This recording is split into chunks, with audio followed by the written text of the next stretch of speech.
The week that we have been waiting for all off season long is finally here.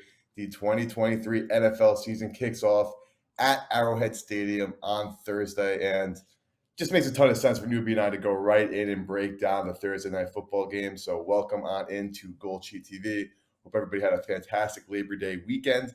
And Newbie, let's not delay this. Let's get right to it. We know how long we've been waiting for NFL season to start. If you're a current GoldSheet subscriber, by the time you see this video, the GoldSheet for week 1 of the NFL and week 2 of college should be already in your hands.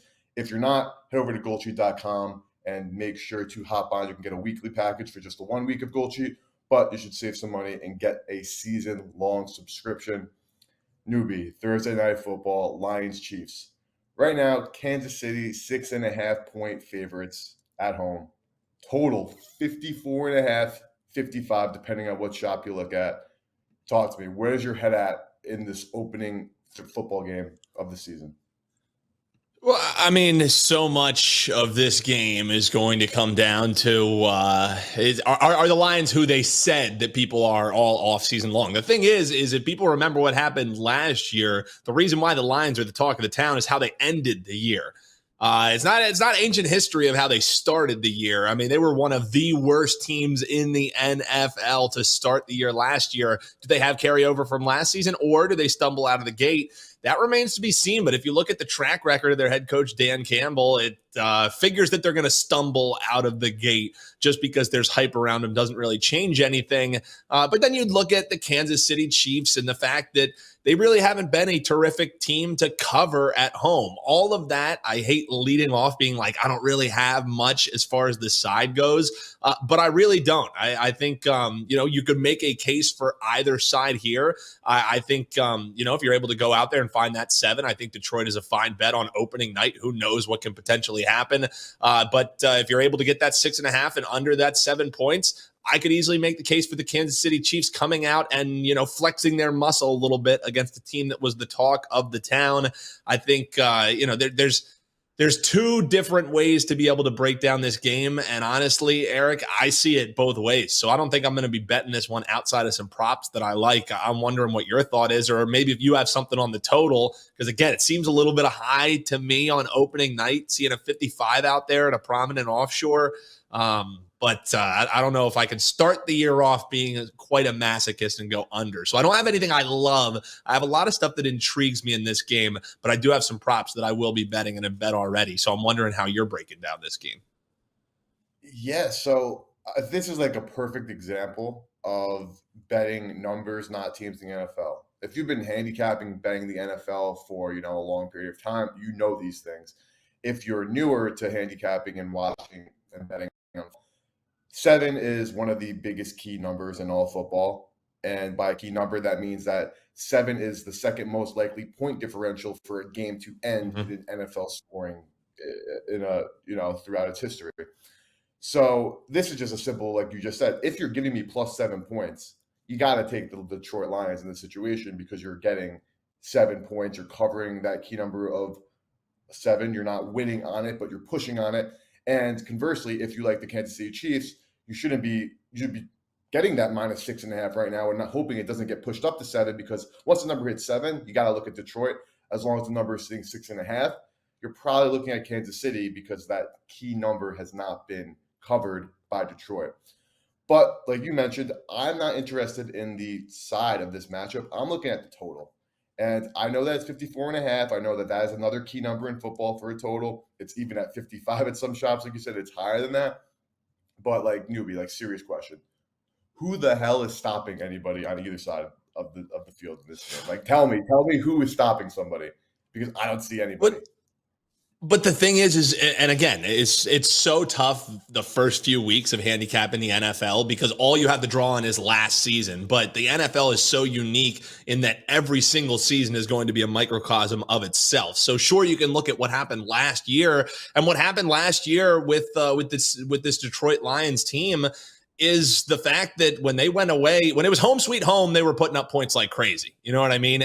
And it was always video game numbers. When they were inside the nice dome there in Detroit, when they would go on the road, they would struggle a little bit. But even so, I'm kind of with you. I think, sure, it's high, and you can always say, well, they're going to start off, they're going to be having to go through some growing pains. But I'm with you. I think the reason why I like some props in this game is because both of these defenses figure to be just as suspect as they were last season. So I'm with you, man. I can't come on here and make a case for the under. You can make anecdotal cases for the under, but if you start diving into what these teams looked like in their recent history, not just last season, I don't think defensive stops are going to be the highlight of what we're seeing on Thursday night to kick off the NFL season. I would agree with you there for sure. So something we know about Jared Goff from his time in the National Football League is that once you put pressure into the mix for Jared Goff, you get people in and around in his personal space.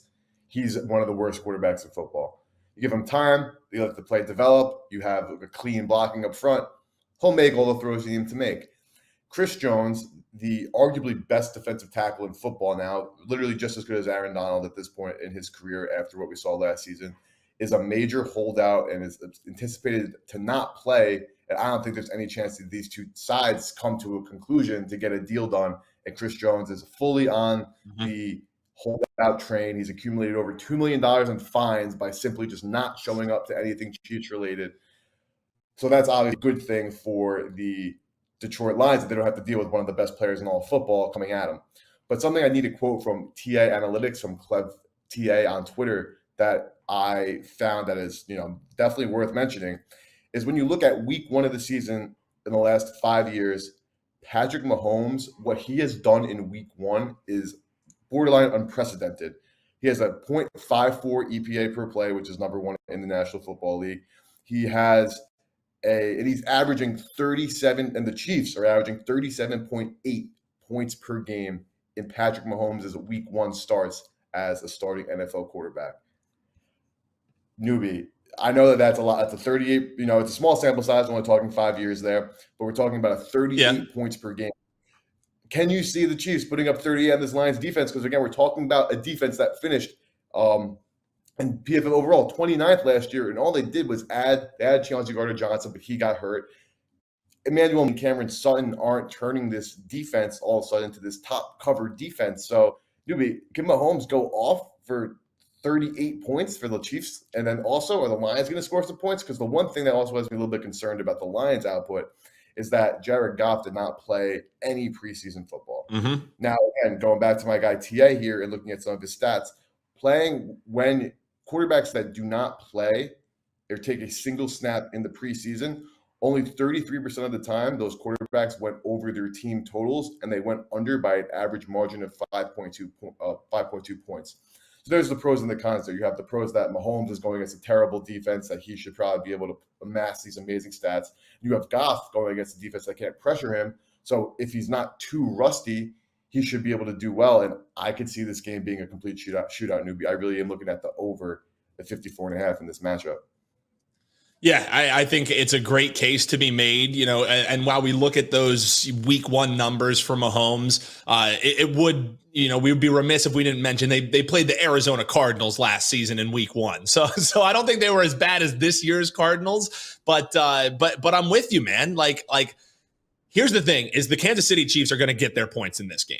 I think we both agree with that. I think, looking towards a Kansas City team total would be a terrific look because they're going to score points. They're going to get to 30 points. I would be shocked if they didn't. The question is, does the same happen on the other side? And I think the case that you just laid out there, not seeing a Chris Jones and really having a focus on, hey, we need to be able to get the ball consistently downfield from home and away. That was the talk of the offseason, I'm sure, for the Lions and everything that they were doing in camp. So they want to come out. I wouldn't be shocked if they win the coin toss if they say, give us the ball. They want to show, hey, we can hang offensively with this Kansas City team. So if part of your handicap is that the Lions are going to be able to get their points as well, I don't see how this game goes under. But just hearing you talk through it, I think Kansas City team total is a terrific look because of what we know about this team and just the way that the matchup sets up. So I'm with you, man. I think that's a terrific way to look at this game.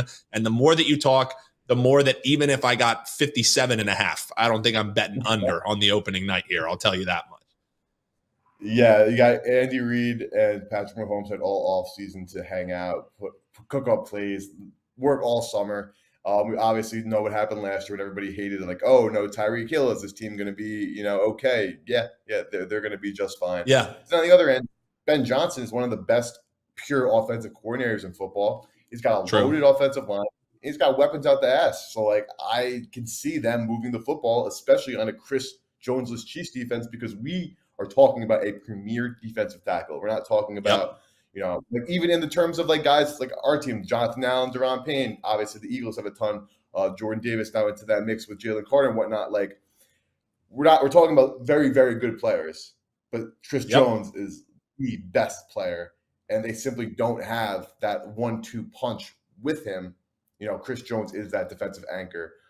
But going on the player prop, and to your point too, to that end is you're missing Chris Jones, but also like it's not like the back end is all that crazy. And what do we know about the defensive coordinator for the Kansas City Chiefs? He's a bend but don't break kind of guy. This offense for the Lions is made to play against bend but don't break. They're fine with having one drive have 10 targets to Amon-Ra St. Brown, each of them averaging 5 yards per depth on it. So I think as you break it down, it's hard to think the points aren't coming in this game for sure, man.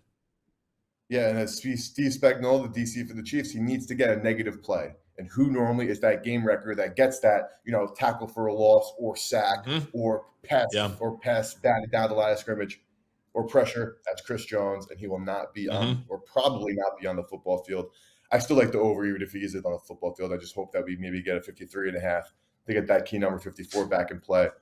But all this talk about the Chiefs and obviously a lot of talk about the lack of defense there, that has us both targeting different Detroit Lion running backs on their player props because guess what? If you haven't been paying attention, player prop lines and numbers are out for Thursday Night Football. I even saw some anytime touchdowns out for some of the Sunday games. So we'll be touching more on that on Thursday. Then later today, we'll be talking more of our award winners. But let's go into some player props, actionable plays for Thursday Night Football right now. Newbie, you're loving the rookie, Jahmyr Gibbs, 12th overall pick. What do you think he's going to do on this football field on Thursday? I mean, if you go back to just when we were talking about the rookie of the year potentials, I think Jahmyr Gibbs is going to fit in very nicely with this offense, simply because of what he has done in his career thus far. He's played against top flight competition because at his time at Alabama in the SEC, where he's playing against stout defenses, he averaged 6.1 yards per carry, averaged 10.1 yards per reception. So this is a guy who could do it through the air and also on the ground as well. And that's a dream for what this team wants to do with the Lions. If you just look at the fact that running back core that they had last year that had a very difference in talent in what they have in Gibbs and Montgomery this season, they were the best rushing attack in the NFL. And I don't think that's going to change. I think that's a philosophy type thing that they bring to the table here. So I think the usage is certainly going to be there. Jahmyr Gibbs, I know that the talk of the town is Bijan Robinson, but Jahmyr Gibbs is like the Costco version of Bijan Robinson, because terrific all-around skill set. I laid out those numbers that he put up right there. I mean, he does it both. And then if you just look at who they're playing this week, Kansas City, top 10 in rushing yards allowed last year. We both don't think that's going to be changing much. They can get attacked through the air. So all that leaves me with Jahmyr Gibbs going over his 71.5 rushing and receiving yards. I was thinking of ISOing in on the receiving yards instead of doing the rushing as well, but having it be the first week, this is how I want to get down on it because I want to see how his usage works out. I could see him having, an 80-yard rushing game, and we go over on that just alone. I could see him having a near 70-yard passing game and having him potentially flirting with this going over alone. I think Jahmyr Gibbs is an absolute stud, and while he's going to succeed some of the work to the guy who you're going to be breaking down in David Montgomery, I think a lot of that is going to have to do more around the goal line and in short yardage situation. Gibbs figures to be the guy who gets them down into those situations, and Montgomery is the hammer that goes over the top. And also, if you just look at the targets for the running backs last year for the Lions, who's going to pick up the DeAndre Swift slack? Somebody has to, and they're not airing the ball out to anyone but Amon-Ra St. Brown. There's a lot of target shares that need to be soaked up. I think Jahmyr Gibbs is going to be the guy coming out of the backfield to do it. So give me Jahmyr Gibbs over the 71.5 rushing and receiving yards. That's a prop that I like. I bet already. I like it all the way up to around 76.5. And something that I love about that too is I think you made two great points. Like I could see Jahmyr Gibbs, breaking out like a 130 or 40-yard reception or rush at some point during the game. And there was a lot of like talk. Obviously, it's like, we go back the last couple of years, never draft a running back in the first round. Absolutely never draft a running back in the first round. I'm like, how cool about drafting running back in the first round? To now seeing two running backs being drafted in the first round this past year. And I know you made that comparison. You have Bijan Robinson, and now Jahmyr Gibbs, and maybe Jahmyr Gibbs is like a slightly worse Bijan Robinson. But the reason why these two players were drafted in the first round are 110% because these teams do not view these players as running backs. They just view them as weapons. If Jahmyr Gibbs and Bijan Robinson, either or, obviously we'll focus on Gibbs now, has the ability to get split out wide in the slot, even on the outside, and not be a decoy, not be there and the defense could sit there and say, hey, this guy's out here that could basically maybe even take half this playoff because he's just out here to look like they're trying to do something new, and actually run crisp routes, catch the football, and create yards after the catch.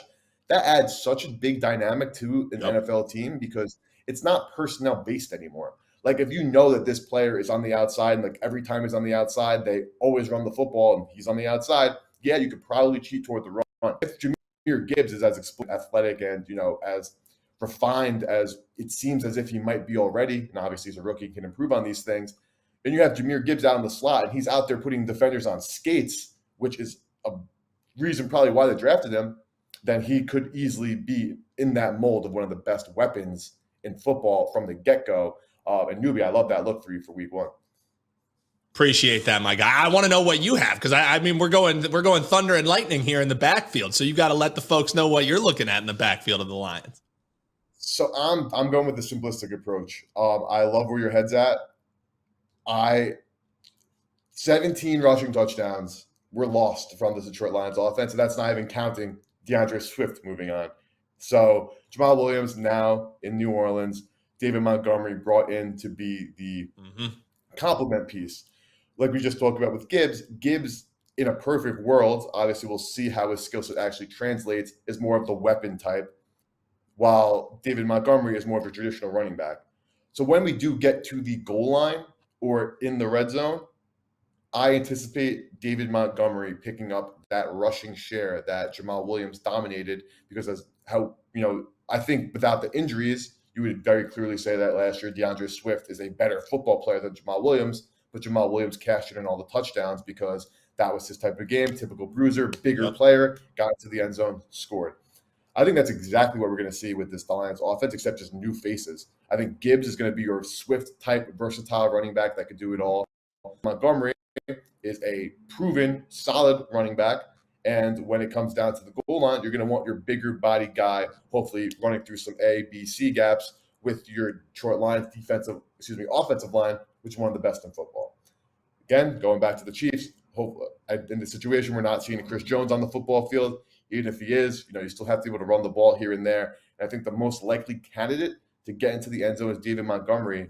And we're getting plus money on it. I know it's a little bit early to be making any real declarations. Like for all we know, Ben Johnson's got a whole new strategy, and David Montgomery's doing the out wide stuff, and Jahmyr Gibbs is trying to squeak through the offensive line. But I doubt it. I think that Montgomery is going to take the more of the goal line carries, while Gibbs is more of the every down weapon that when he's out on the field is going to keep defensive coordinators unbalanced and at bay. And then when Montgomery's on the field, maybe you can expect more of traditional running the football or pass protection, but that's going to be important down at the goal line. So quick recap, Newbie and I are saying that when it comes to side betting in this game, it's all about key numbers in the NFL. If you're getting a +7 or 7.5, you got to look toward Detroit. You got a 6.5, you should probably look toward Kansas City. I have a strong lean on the over, not something that's making the Gold Sheets card or my personal plays, and obviously never tease down totals. So I would never be looking to, tease that down a couple points or do anything like that. No, not in my repertoire. And then player prop wise, I'm going with Montgomery to find pay dirt. I think that was plus 110 at FanDuel, if I'm not mistaken. And newbie, you're looking at Jahmyr Gibbs to go over his rushing and receiving total. Sounds like a hell of a first game to me, newbie. I'm very excited for this first matchup. I'm locked in, man. I can't wait. So we got Thursday. That's a little appetizer. And then Sunday, don't come texting. Don't come calling. I got a date with my TV all day long on Sunday. So, yeah, best part of the year is back, baby. And we still have some work to do because on Thursday, like I mentioned, we'll be breaking down every single game. But before we get back into that, because obviously football season is here, we'll also talk some like survivor picks or whatnot. But we got to do what we did last week and do basically gun to the head. What awards are we betting? So newbie, you want to just go right through the list. Tell me what awards, if you had to bet, what you're betting, and anything that you want to elaborate on, please feel free to. Yeah, and again, the guy sitting alongside me, EP Eric Pauly of the GoldSheet.com, is the guy who I go to when we're talking about futures. I'm not a huge future bettor, but hey, if we had to make some picks here, you can go back if you want full breakdowns. I won't belabor the points because a lot of these I've talked about already. If you want to hear Eric tell me why I'm wrong about Matt Lafleur being Coach of the Year, go back and check out our Coach of the Year episode. He's still at 16-1. For me, it's as simple as if the Packers make the playoffs, he is a live ticket. And at 18-1, at 16-1, that's something that I'm interested in when all you need to do is make the playoffs in a division that a lot of people think there's going to be some step backs for that top team in the Minnesota Vikings. Coach of the Year, Matt Lafleur. For me, MVP, another one that you're not going to like because I know you don't like the head coach. I know there's questions about the guy himself. It's Justin Herbert for me. I think having Kellen Moore coming in, they're going to be passing more than ever. And if he is efficient as a passer, he is going to put up some insane video game numbers with this attack. Even if he throws interceptions, even if they sputter, they're going to be dropping back and passing all day long. That's all Kellen Moore knows. It's all he does. Justin Herbert, 12-1 MVP. The offensive player of the year for me, I'm looking at Nick Chubb because my guy alongside me, Eric Pauly, has been the conductor of the Browns hype train. And if he's the conductor, the engine that makes it run is going to be Nick Chubb on this team. If the Browns are legit, it can't all just be Deshaun Watson undoing, the struggles that he's gone through on and off the field. He's looked pretty bad. What's a great way to bring a quarterback back along is have one of the best running backs in the NFL, and they have that in Nick Chubb. No more Kareem Hunt stymieing his usage. Another guy that could be putting up video game numbers week after week. Nick Chubb for the offensive player of the year. Finally getting a running back given the nod there. Defensive player of the year, EP, I got TJ Watt. You can go back. I talked about how much I love him. It comes down to the Steelers suck when TJ Watt doesn't play. The Steelers somehow win games when TJ Watt does play. He's going to have sacks. He's going to have usage. They've added some players around him. So defensive player of the year for me, TJ Watt. And then the last three, I'm going to let you break down because offensive rookie of the year, it was Bijan Robinson. That's that. I'm eating the chalk there. Defensive rookie of the year, a guy that you turned me on to in Christian Gonzalez. And then comeback player of the year for me, Lamar Jackson, 25-1. If Geno Smith can win it for being a bad player that turned good again, I think a guy who hasn't gotten much usage the last few years and a former MVP, I don't know if he can get another MVP nod, but comeback player of the year at 25-1 for a team who I think might be around the Super Bowl, give me Lamar Jackson. That's my rundown on the awards. Yeah, so I can't even really debate you. Like, you convinced me back on LaFleur because while I was bearish on LaFleur as a coach, if the Packers do win football games, which given the NFC North and the NFC and their pretty easy schedule, he should be in the mix. Herbert, again, I was down on Kellen Moore. I am still down on Brandon Staley, but I've come around there. And then you don't need to convince me about Chubb, Watt, Robinson, Gonzalez. I knew you would like the Chubb one. Oh, yeah, of course. I mean, I'm just thinking of ways to get down on Cleveland. I have, but going to my list because I'm right in that same range. So Coach of the Year, this one I honestly don't really love. I was big Shane Steichen early in the offseason, as if you know, you've been with our program for a while. But after everything Irsay has been doing in the media and the whole Jonathan Taylor mix, I just think that there's just some negative energy around that team. And like, I know that's not a real handicapping thing, but talking about long shots, sprinkles, and I don't want to sprinkle on. So run through Dennis Allen, coach of the year, if the Saints end up being how good as they could be with that very easy schedule, even though their win total is already pretty high. If this is really a 12-13 win team that's atop the NFC, I think you get some consideration. MVP, going Aaron Rodgers. I mean, again, I'm not betting this, so take it with a grain of salt when I say it. If he does lead the turnaround of the New York Jets into a number one seed or just a winner of the AFC East, I'm sure Rodgers must be a big part of it. Offensive Player of the Year, Tony Pollard of the Cowboys. I'm bullish on the Cowboys, as most people are. I think that Pollard is going to be more so the straw that stirs the drink for this offense, and I think he's a prime candidate to lead the NFL in touchdowns as a rusher, as well as also just being a dynamic weapon type player. DPOI, Myles Garrett, talked about this ad nauseum. Don't need to continue talking. Brown should be better this year. He's got help across the D-line. OROI, somebody you put me on to, newbie. I'm in on Dalton Kincaid. I know a tight end has never won the Offensive Rookie of the Year award, but based on where the Bills drafted him and how they built out their roster, it seems like Kincaid is going to be that high target share kind of guy. And he's got Josh Allen throwing the football. It's not like he has some lesser quarterback. He's got a really good QB in an offense that could be designed for him. So I'm looking at Kincaid, Gonzalez, we broke down and talked about, that comeback. It's got to be Damar Hamlin, right? This man plays a couple snaps, makes 2 tackles. Like, the guy has to win it, right? I'm not laying the chalk. I'm not laying 275 for a whole season. And I understand your points on Lamar, and I do love him. But I'm going with the chalk of the chalk of any future there could be chalk on. Obviously, narratives play a huge part, as we know. And I don't think anyone's going to be ignoring the Damar Hamlin narrative. Yeah, that one was too low of hanging fruit for me. But I mean, it does come down to that. Like, that's why I had to get a little creative, get you a 25-1. But the reality is, and rightfully so, let's be real. If Damar Hamlin plays some snaps, if Damar Hamlin has one highlight play, dude, like, let's be real, it's curtains. The comeback player of the year has been decided. If he even steps on a field, that 275 turns into minus 350. So I'm right there with you, man. But I figured get a little more creative here. Yeah, I can't believe it even dropped. It was like 325 a couple weeks ago, and obviously, I'm surprised. It's better than the 275 out there. But like you said, if Damar Hamlin makes a third down tackle in the flat on Monday night against the Jets, I think the odds are going to shift right there. Yeah, they'll pull it from they'll pull it from the board the rest of the season. Yeah. It'll be gone. They won't even give that award. They'll probably rename the award the Damar Hamlin. Yeah, the Damar Hamlin Comeback Player of the Year award. But that'll do it for Newbie and I. Quick recap again. Looking at Thursday Night Football, the over 54.5.